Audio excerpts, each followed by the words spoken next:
Hello everyone, it's dragonplatinum here, and today we're going to be talking about the brand new block that just got added to Playing Crazy, the compression block. Now as you can see here, I have a compression block already set out, and if we go into its edit settings, you can see that it's got a bunch of different settings that you can go through. It's got obviously its compress key, as well as a distance slider, a transparency button, a can collide button, and a powered button. I'm going to be showing you guys everything that this thing can do, at least right now from what I understand, and how similar it is to our friend the Motor and the Motorlock. Now the first thing that I wanted to go through was the slider. That scaling slider that you saw is actually how much the compression block is going to either compress by or extend by. So as you can see here, we start out at the regular Motorlock level of 0.5. This is what, if you have a Motorlock that you've done and it's just like the single motor with the lock function enabled onto it, it will compress itself by 0.5. That is also what this compression block does.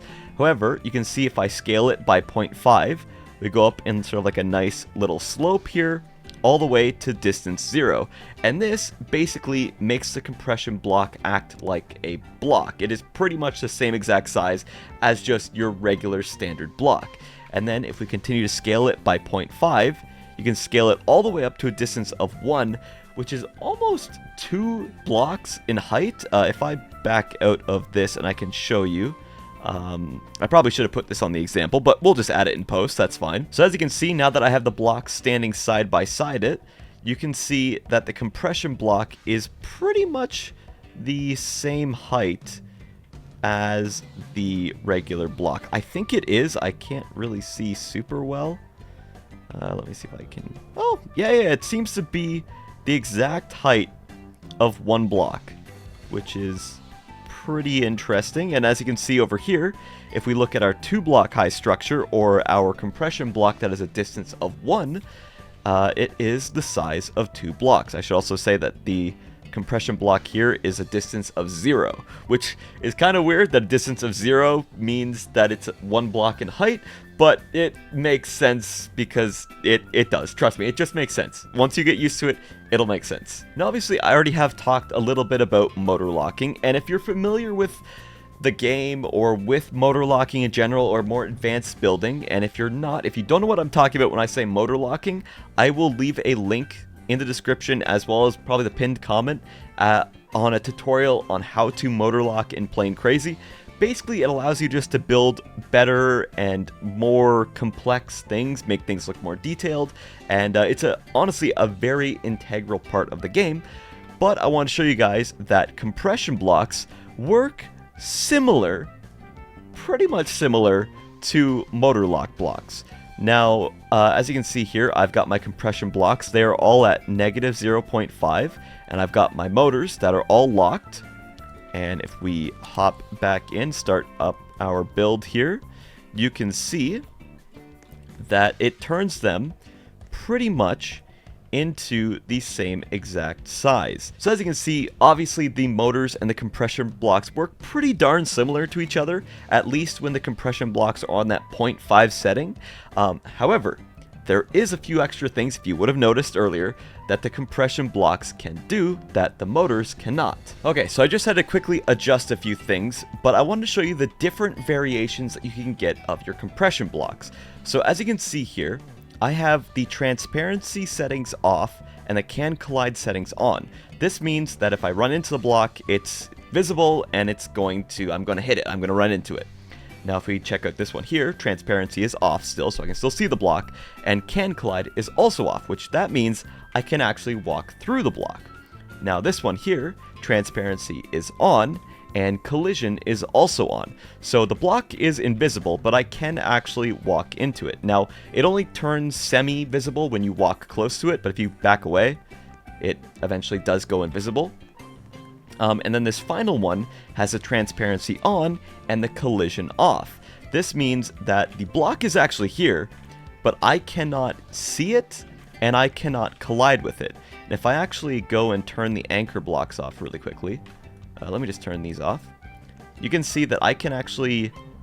Oh, hold on, I had them set to a different button. 1 second. So you can see that I can actually lift this block, and this is connected they are connected to each other. That block, those two blocks are still there. They're still existing. They're just invisible and can't be collided with, but they do still exist, which is pretty cool. So those are pretty much all the different variations of the compression blocks. There's the different sizes and then the different options that you can turn on and off. One other thing I should probably mention is that by default, compression blocks are always powered. However, you can turn that off. And if I have this sort of block over here, you can see that its powered is off. And that's where this key is going to come in. So if I start up my build, now every compression block that is already powered already squishes down. But you can see this one is still here. But if I press G, that will activate it and make it squish itself down or extend itself if it had its distance set past 0. So you're probably looking at the compression blocks and you're probably looking at the motor locks and you're thinking, okay, so they are a little bit different. There is some different things that you can do with them, but can they work together? And my answer to that is kind of, sometimes. As you can see here, you can actually mix and match your compression and your motor locks. All of the compression blocks are in yellow, all of the motor locks are in green. And as you can see here, if you have this sort of like little pattern where you go like up, or down, up, down, it seems to function correctly. However, when you don't mix it properly, it makes a complete mess and it doesn't lock properly. Now, again, this is literally like the first few hours of this thing being released, so there's not a lot of information out there and people haven't really got their hands on everything just quite yet. But for my testing so far, you can mix and match things. You just kind of have to be a little careful with it. I should also mention the fact that we are comparing them again, that they are similar, but they are different still. So obviously they've got all the different settings, but you can also change those different values of the distance to make sort of different kinds of locks. So obviously there's our standard motor lock, and this is a standard motor lock, but with all those distance values adjusted. So you can see that you can get different heights out of it, which could potentially lead to different parts being offset just by like very, very, very minuscule amounts, which is something that you can do with motor locks, but it's a lot more difficult. With compression blocks, it could make it a little bit easier to get those ever so slight adjustments that you might need for certain builds. That is where I think compression blocks are useful and where they come in. So if you're trying to make tiny adjustments, maybe give compression blocks a try and ignore motor locks for now. Now, one final thing I want to talk about, which is something I don't know if a lot of people still use or not, is TNT locking. Now, this is more of an advanced thing, but as you can see here, I've got compression blocks set up on this side, and I've got motor locks on this side, and you can see that I've got them attached to a couple motors that adjust it back and forth. And if I blow up the TNT, the motor locks lock into place like they normally would. However, the compression blocks seem to kind of bug out and break, so I'm not entirely sure if there's anything I can do about that. And obviously I'm doing this because I know some people need those rotation locks for some of their builds, and I'm not quite sure if compression blocks can do it. But I want to try something else really quickly here and see if maybe I set these all as unpowered, and then maybe you wouldn't need the TNT for the explosion.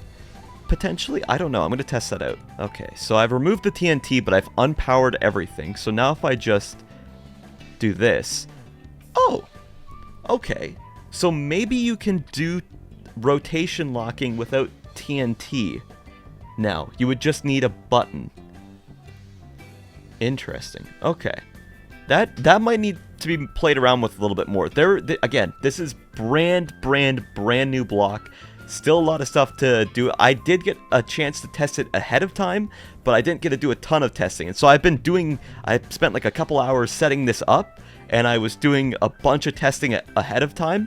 So I'm still learning stuff as it goes, but I'm very, very excited to see what people do with compression blocks, because they are so much cleaner and so much more like precise than motor locks were. So I'm very, very excited to see what people get to do with these. I should also mention that currently, at the time of making this video, they do sometimes bug out and kind of break a little bit, so I'm not entirely sure what causes that, but if this happens, just respawn your build and it will fix itself. It's not a big deal, but there is some bugs that happen sometimes with the spawning, but other than that, things seem to work generally without issues, so that's a good thing. But there you go, guys. There is my little demonstration on the brand new compression blocks. If you want some more information on potentially how to use them or how I'm building these towers to kind of squish things together or what it can be used for, I am, again, going to leave a link to the Motorlock guide in the description and in the pinned comment down below. I believe that pretty much everything that is covered in that video will pretty much work exactly the same with these compression blocks, and they're pretty much motor locks and compression blocks seem to be pretty much interchangeable, and so I think that video will still stand up and still be able to teach people how to use these compression blocks in these Motorlock towers to make more advanced builds. And I also want to say that I have taken some of my old builds and have switched out all of the Motorlocks for compression blocks, and they seem to have worked just fine. Nothing is broken on them. Unfortunately, I forgot to save it, so I can't show you guys right now because I don't have a spot to even save it in, but I will probably go back through a lot of my old builds and just replace all the Motorlocks with compression blocks because you can turn them invisible and you can turn off their collision, and I think that's just extremely handy in a lot of situations. So that'll be probably something I do in the future, especially when I build new stuff in the future. I will probably not be using motors a lot, probably for like rotations and stuff, but I see myself as converting to the compression block quite a bit. I think it's a really big upgrade, and I'm super excited to see what people do with it. But there you go, guys. There is my compression block video. In summary, it is pretty much kind of like Motorlocking, but I think it's got a lot of new cool stuff, and I think there's enough stuff that makes it different, but not completely removes the existence of motors and Motorlocking, and I think it's just really cool. But let me know what you guys think down in the comments below. Are you excited for this update? Have you been waiting for this one? I know I have. I've been super excited for this, and yeah. So other than that, that's really all I've got for this video. If you guys like this video, feel free to give it a like, comment, and subscribe. As always, guys, it's Dragon Platinum, signing out. Peace out, guys. Bye!